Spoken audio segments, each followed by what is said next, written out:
Guys welcome to Crick Chat Venkatesh. శుక్రవారం రోజు అంటే 23 నుంచి రాంచీలో జరగబోయే 4th టెస్ట్ మ్యాచ్కి మనం విన్నింగ్ కాంబినేషన్తో వెళ్ళే అవకాశం కనబడుతుంది. దానికి మెయిన్ రీజన్ ఏంటంటే బుమ్రాకి రెస్ట్ ఇస్తున్నారు. అఫీషియల్గా మన వర్డ్ లేదు కానీ ఆల్మోస్ట్ సర్టన్ లీగ్స్ ఇస్తారు కదా మామూలుగానే. సో బుమ్రా ముందుగా అనుకున్నట్టుగానే అతనికి 4th టెస్ట్లో రెస్ట్ ఇస్తున్నారు. Is been doing a fantastic bowling the last 2 test matches particularly the whole సిరీస్లో టాప్ వికెట్ టేకర్ అతను ఇండియా తరఫు నుంచి ఓవరాల్గా కూడా. కానీ అతని వర్క్లోడ్ మేనేజ్ చేయడం ఎందుకంటే 80.5 ఓవర్ల బౌలింగ్ వేసాడు అతను ఇప్పుడు 3 test match. That is lots and lots of overs. అందుకని అతనికి రెస్ట్ ఇచ్చి ధర్మశాలలో where more pacer friendly conditions ఉంటే ధర్మశాలలో అతన్ని ఆడిస్తారు. అది ఎప్పుడో మార్చి 7వ తారీఖు ఉంది. సో అతనికి కాస్త గ్యాప్ వస్తుంది. అతన్ని రిలీజ్ కూడా చేస్తున్నారని ఇంటికి వెళ్ళి అంటే నాట్ ఓన్లీ టీంతో ఉంటే ఏంటంటే మైండ్ ఎప్పుడు ఆ క్రికెట్ ఉంటుంది, అలాగే అక్కడ పూర్తిగా స్విచ్ ఆఫ్ అయిపోయి ఫ్రెష్గా అతను 5th టెస్ట్ మ్యాచ్కి వస్తాడు. So Bumrah is taking rest. And ఇంకొక న్యూస్ మీకు వాటికి తెలిసే ఉంటుంది ఎందుకంటే సోషల్ మీడియా కానీ ఆల్ సార్ట్స్ ఆఫ్ మీడియా ఇప్పుడు ఎంత యాక్టివ్గా ఉందంటే మీకు ఫోన్లో ఏదో ఒక రూపంలో మీకు న్యూస్ అంతా వచ్చేస్తుంది. కేఎల్ రాహుల్ కూడా రూల్డ్ అవుట్. ఇది చాలా గమ్మత్తుగా ఉంది. కేఎల్ రాహుల్ 4th టెస్ట్ ఎలాగ ఆడతాడు, 3rd టెస్ట్గా ఆడతాడన్నారు కానీ లాస్ట్ మినిట్లో కుదరలేదు. 4th టెస్ట్ కూడా నిన్న మొన్నటిదాకా బీసీఏ చెప్పింది 90% ఫిట్ అని. 90% ఎలా డిసైడ్ చేస్తారో మనకు తెలియదు. అలాగే రోహిత్ శర్మ కూడా ఈజ్ ఆల్మోస్ట్ ఫిట్ అని చెప్పాడు. కానీ ఎందుకో మళ్ళీ ఎవరుకున్నారో ఏంటో అతను ఇంకా మరి పూర్తిగా ఫిట్నెస్ టెస్ట్ పాస్ అయ్యాడా ఫెయిల్ అయ్యాడా ఏమైందో మనకు తెలియదు. ఇవి రూల్డ్ అవుట్ అని చెప్పేస్తారు. ఇవన్నీ చాలా ఏమిటంటే ట్రాన్స్పరెన్సీ లేకుండా చాలా చాలా గమ్మత్తుగా జరుగుతున్న వ్యవహారాలు. బట్ స్టిల్ అది విషయం ఏంటంటే బుమ్రా ఆడట్లేదు, రాహుల్ వెనక్కి వస్తాడా అని ఎక్స్పెక్ట్ చేసాం మనం. రాహుల్ వస్తే చాలా సాలిడిటీ, ఆల్రెడీ మన మిడిల్ ఆర్డర్లో బాగా ఆడుతున్నారు, అందరూ ఫామ్లో ఉన్నారు. ఈ టైంలో రాహుల్ కూడా ఉండుంటే పనిదార్ ప్లేస్లో Patidar is not doing that well sorry. కాబట్టి రాహుల్ ఉంటే బాగుంటుంది అనుకున్న టైంలో రాహుల్ ఉండే అవకాశం మనకు కనబడలేదు. సో అవి 2 మార్పులు. మరి కేఎల్ రాహుల్ లేకపోతే బ్యాటింగ్లో సేమ్ అదే టీం ఉంటుందా, మరి పటిదార్ని కంటిన్యూ చేస్తారా అనేది డౌట్. పటిదార్ స్కోర్స్ ఏంటి 35, 9, 5 and 0. సో అతను ముఖ్యంగా మొదటి ఇన్నింగ్స్ బాగా ఆడాడు, చాలా కాన్ఫిడెంట్గా కనిపించాడు.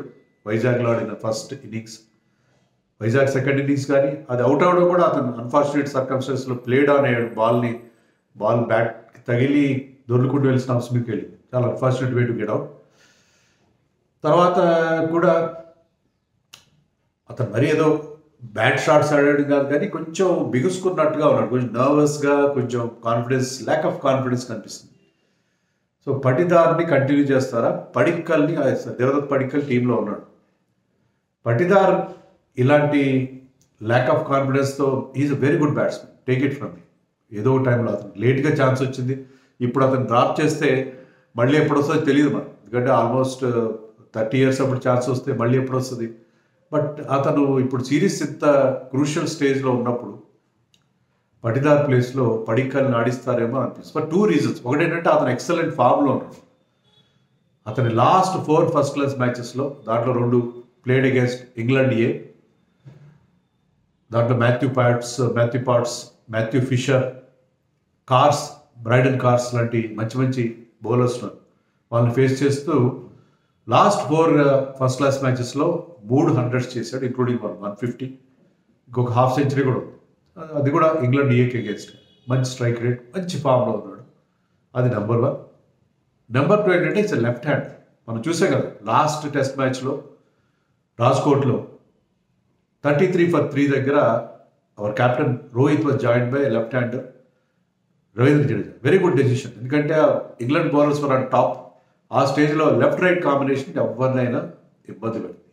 ఈవెన్ మెట్రోనామిక్ యాక్యురసీ ఉండే మన ఆండర్సన్ కూడా ఇబ్బంది పడతాడు. తిక తప్పదు. ఎంత మంచి బౌలర్కైనా వాళ్ళు they prefer to stick to 1 line, ఒక లైన్ పెట్టుకుని bowling.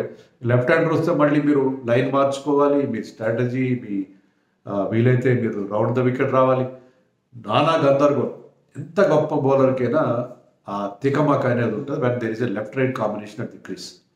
So Devdutt Padikkal number 4, ఓపెనర్గా జైస్వాల్, 4లో పడిక్కల్, 6లో జడేజా.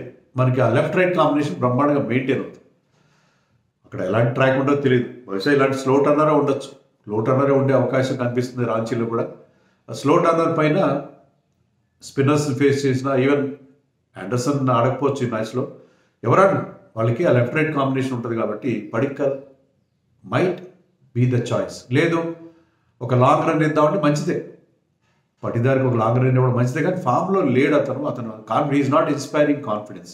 అది నాకు వచ్చిన ప్రాబ్లం ఏంటంటే అతను ఆడిన ముఖ్యంగా రాజ్కోట్లో అతను ఆడిన 2 innings కూడా అతను కాన్ఫిడెంట్గా కనబడలేదు. అందుకని అతను ఏమైనా రీప్లేస్ చేయాల్సి వస్తుంది. ఎందుకంటే యూ కెనాట్ బీ జస్ట్ అతనికి ఛాన్స్ ఇవ్వడం కోసం మనం టీమ్ ఇంట్రెస్ట్ని పణంగా పెట్టలేం కదా. So it is not fair actually, because ఒక 2 ఫెయిల్యూర్స్ సహించాలి. కానీ మీరు ఒకవేళ India they win the series here, you give him chance at ధర్మశాలలో ఛాన్స్ ఇవ్వండి, ధర్మశాలలో ఛాన్స్ ఇచ్చి చూడండి. అంతేగాని ఇప్పుడు సిరీస్ ఆన్ ద లైన్, ఈ మ్యాచ్ గెలిస్తే మనం series గెలిచేస్తాం.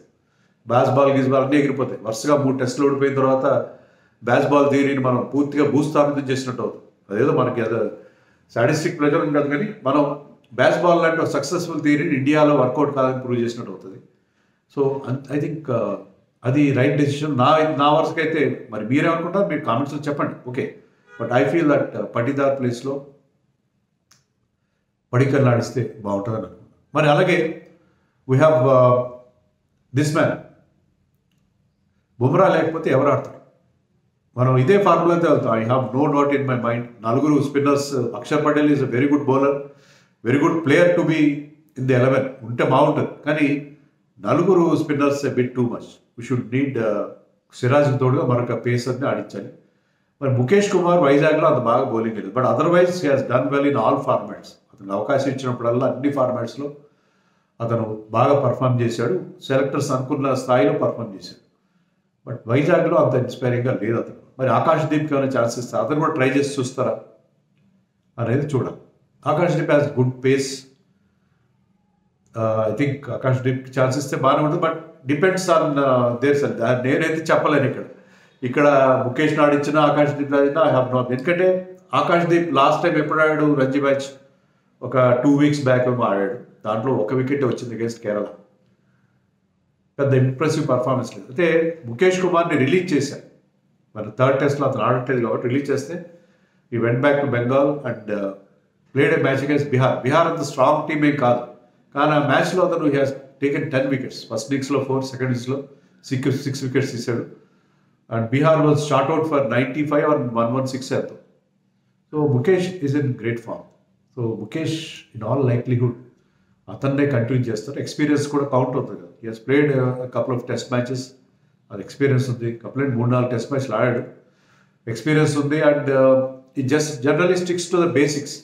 He might not have a great test match in Vizag. లేదు అక్కడ వికెట్ ఎక్స్ట్రా పేస్ ఉంటే ఆ ఎక్స్ట్రా పేస్ కొంచెం పేసీ వికెట్గా ఉంది, extra pace of Akash Deep పనికి వస్తుంది.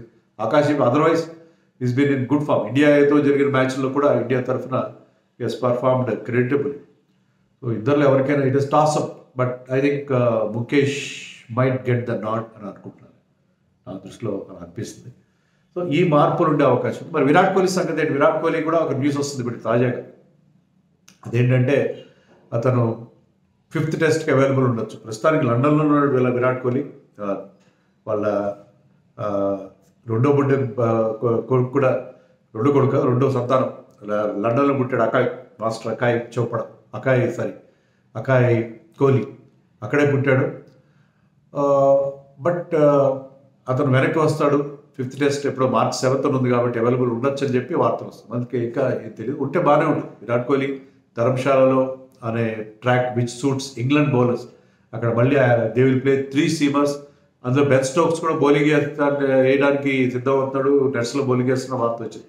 దీన్ని బట్టి చూస్తే ఇంగ్లాండ్ వాళ్ళు they might play 4 spinners and Ben Stokes as their second seamer. అలా ఉండే అవకాశం ఉంది రాంచీలో. సో అక్కడ విరాట్ కోహ్లీస్ ప్రెజెన్స్ అనే track which suits faster bowlers will be very very good. So Virat Kohli వస్తే బాగానే ఉంటుంది, బట్ మనకి ఎలాంటి వార్తలు ఇప్పుడు వచ్చింది కూడా అంత గెస్ వర్క్ మాత్రమే. బట్ ఉండే అవకాశం ఉంది, ఎందుకంటే అకాయ్ కోహ్లీ ప్రిన్స్ కోహ్లీ పుట్టింది 15th అని తెలుస్తుంది కదా మనకి.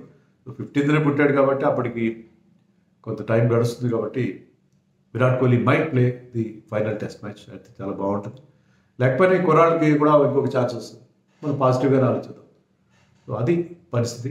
సో మీరేమనుకుంటున్నారో, ఆకాష్ దీప్ ఆడాలా, ముఖేష్ ఆడాలా, పటిదార్ ఆడాలా, పడిక్కల్ ఆడాలా, విరాట్ కోహ్లీ రావాలా అక్కర్లేదు, ఇవన్నీ కూడా నాకు కామెంట్స్లో చెప్పండి.